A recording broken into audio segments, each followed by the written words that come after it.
Ladies and gentlemen, thank you so much for having me this morning. It's my great privilege to be speaking to you at the Top Empowerment Conference. My name is Rob Paddock. As been mentioned, I am an education technology entrepreneur. I've had the incredible privilege of growing a number of education technology businesses, both in South Africa and abroad. And really what drives me is how to achieve high quality education at scale. And considering the plethora of challenges that are facing our education system, I strongly believe that if we're not thinking about any sort of education intervention that we're making and how that might effectively scale, we are going to run into massive issues. In fact, quite frankly, our education system already has incredible issues that need to be addressed.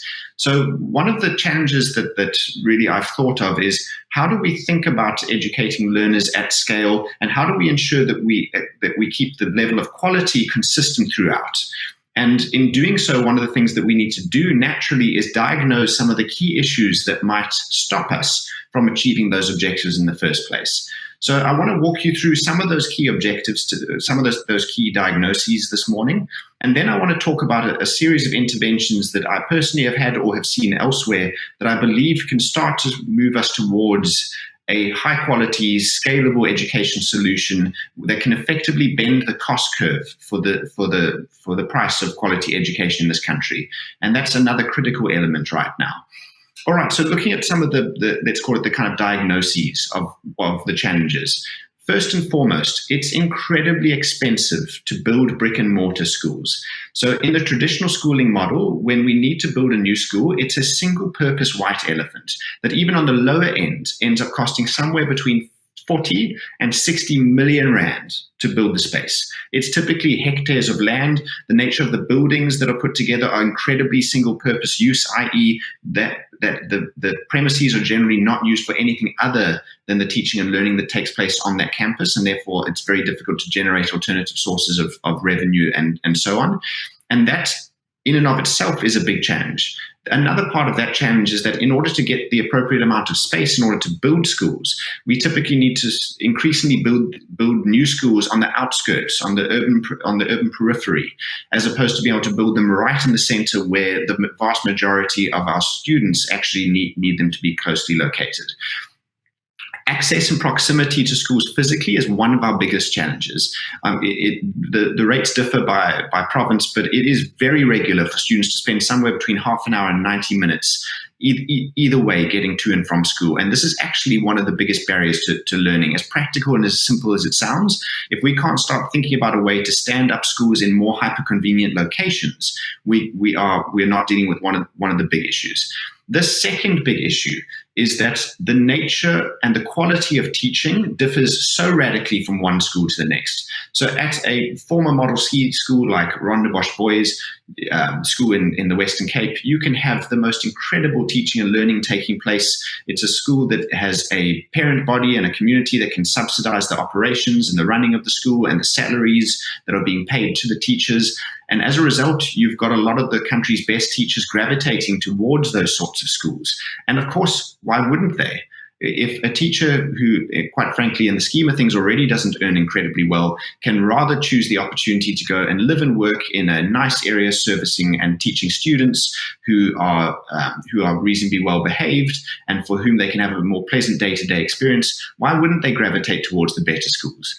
But unfortunately, what this leaves us with is that the schools, quite frankly, who need the highest quality teaching and learning in the kind of urban periphery or in rural and impoverished areas end up getting the lowest performing teachers. So there's a number of stats that we could reference in order to back up that statement. But levels of teacher absenteeism, levels of teacher attainment in the sorts of rural and impoverished areas are absolutely horrendous, quite frankly. And what's interesting to see, and this is particularly true when you start delving into the literature, is that when a high quality teacher enters into even a underperforming school, generally in a socioeconomic area, they can have a completely outsized impact on the level of educational attainment or student motivation that takes place. So really the difference between a high quality teacher in your physical space and a low quality teacher can be the difference regardless of where you're located.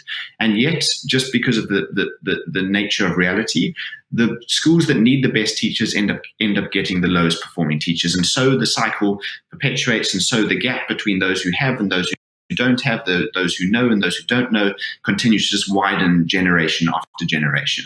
And if we don't figure out a mechanism to more effectively link high quality teachers with learners, regardless of where they are both located, we have got an issue.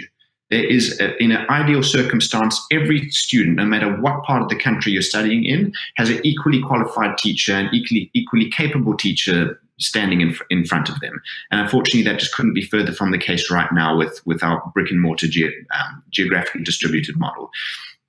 And then finally, a strong diagnosis is that the lack of accountability, the learning environment and in the classroom environment is staggering.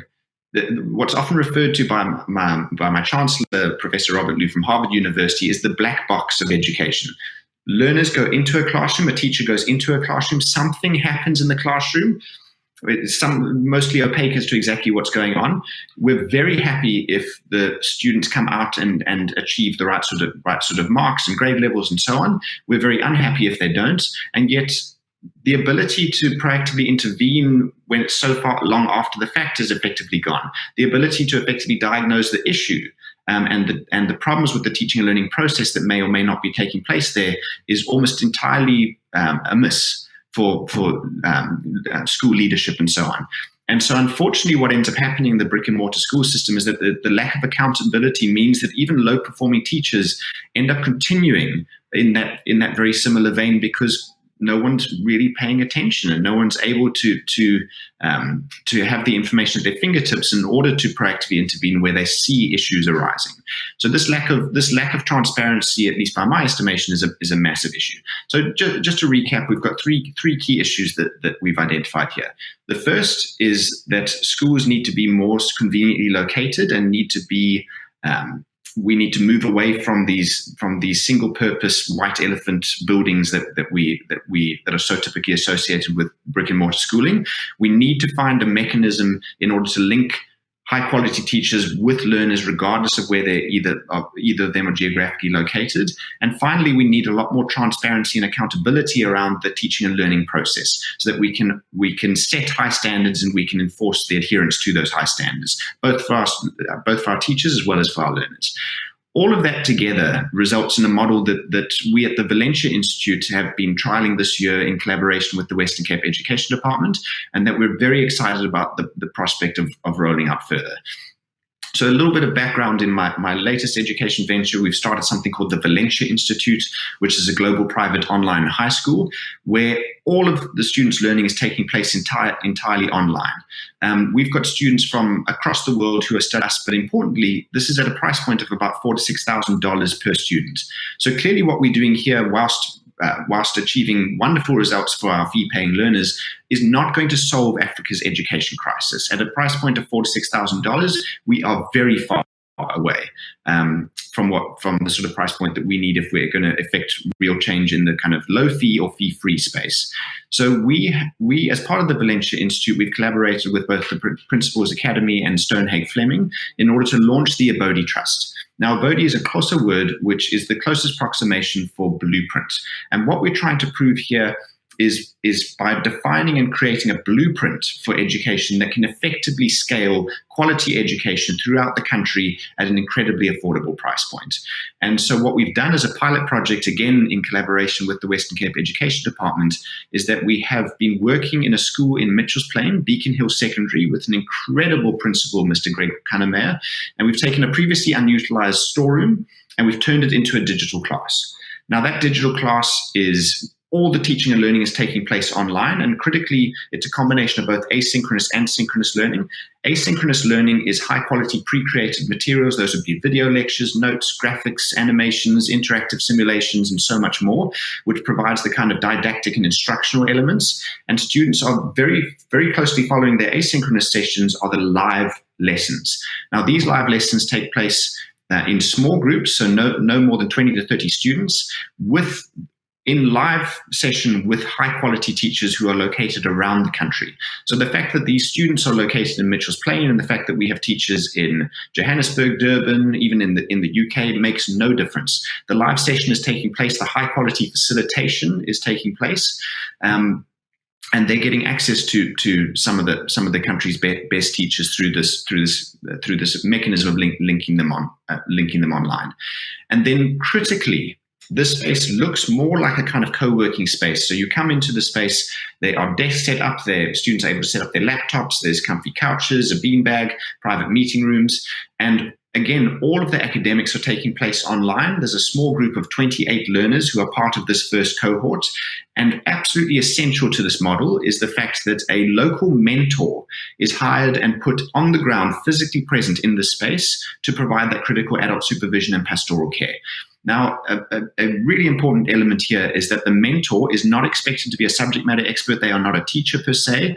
These are empaths. These are mothers of the community. What we look in these mentors are individuals who care so deeply about the individual development of these learners and the emotional support of these learners. Because what we've seen time and time again, particularly in this sort of demographic of learning, is that if we're not helping to develop the emotional resilience and ability of our learners, there's no ways that they are taking intellectual risks on top of that.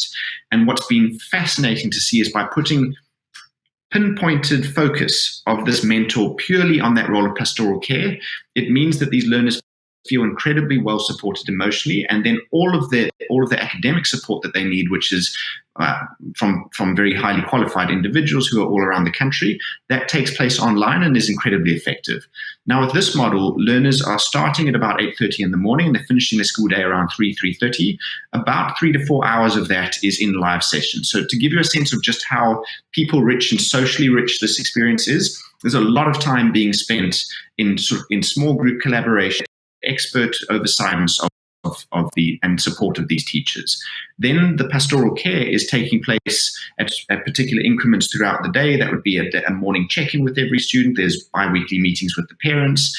There are lots of group work activities that take place with the mentors and the students in order to develop that social, emotional intelligence and psychosocial skills. And what we're finding is that those mentors are relatively easy enough to recruit in these sorts of areas, and the students still have access to this high quality network of teachers. So all of this model rolled together starts to paint a picture for a future model of education which looks something like the following. A series of micro classrooms, which we can stand up incredibly quickly. These micro classrooms can be a kind of micro school for 30 students at once. You can have a converted container with 30 students. You could have a previously unutilized sports facility or church facility, or even a home that has a converted section, which can start to become the new definition of a classroom that doesn't need massive infrastructure and spend put behind it. We can leverage existing facilities which already exist throughout the country. We can then infuse a digital classroom element into that, where these learners are getting support from the highest quality teachers all around the country, where there's a strong focus on collaborative group work, and critically where they've got the adult supervision and oversight and pastoral care from their mentor. Then finally, what I mentioned right at the beginning is that if we want to have any hope of effectively addressing the challenges of our education system, we need to be able to figure out this education, at high quality education at a price point which can enable us to scale the model. In our modeling, we can do all of this work, including capital expenditure, at 20,000 Rand per learner per year. Now, if we just take a step back for a second and think that it costs somewhere between 40 and 60 million Rand to school, and then on top of that, in the Western Cape, but most provinces are fairly similar, we're spending about 19,000 Rand per learner per year.